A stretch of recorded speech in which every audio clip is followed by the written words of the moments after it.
dagaalka ka socda Laascaanood oo meel xun maraya waa maalintii saddexaad ee dagaalku socdo. Haddaba Laascaanood waxaa ku dagaalamaya nabaddiidyo diidan nabadda Somaliland oo ka soo horjeeda nabadda Somaliland, halka kuwa Somaliland neceb ayaguna qarash ku bixiyeen si ay dagaalka u sii huriyaan. Haddaba waxaa jira wariyaal badan oo been abuur u soo gudbinaya dadka iyo warar aan jirin. Haddaba shacabka Laascaanood waxa ku dhex dhuumanaya nabaddiidyo diidan nabadda Somaliland, halka kuwa Somaliland neceb ay mar walba ku farxayaan oo ay social media soo dhigayaan warar been ah iyo isku dir ay dadka madaxa isku gelinayaan.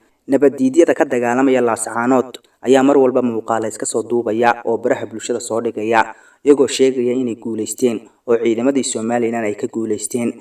Haddaba dad badan ayaa wararka rumaysanaya oo moodaya war xaqiiqo ah.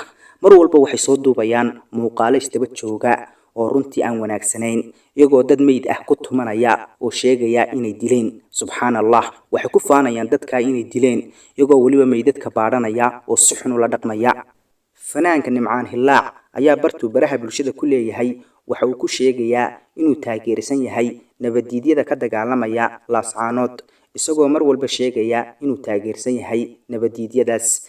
Haddaba Nimcaan Hilaac mar walba wuxuu soo dhigayaa bartuu baraha bulshada ku leeyahay dhaleecayn oo ku dhaleecaynayo Somaliland. Haddaba Nimcaan Hilaac sidaynu ognahay wuxuu ku noolaa Somaliland, gaar ahaan Hargeysa. Waxa uu ka tirsanaa xidigaha geeska. Haddaba maanta waxa heerkaas soo gaarsiiyay waa Somaliland. Haddaba Nimcaan Hilaac cadhadaas waxay ka kacday markuu Somaliland uu ku gafay, kadibna uu Somaliland uu ka cararay.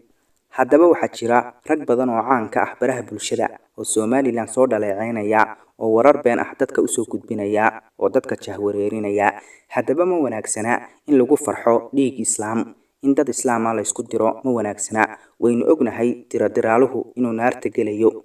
Asxaabtayda qaaliga, warar dambe oo cusub haddii ay ka soo baxaan Laascaanood, channelkeena Maxamed Wardi Official ayaad ka daawan doontaan. Waa anigoo ah Maxamed Wardi Cali oo idin leh waa inoo muuqaalka xiga insha Allah.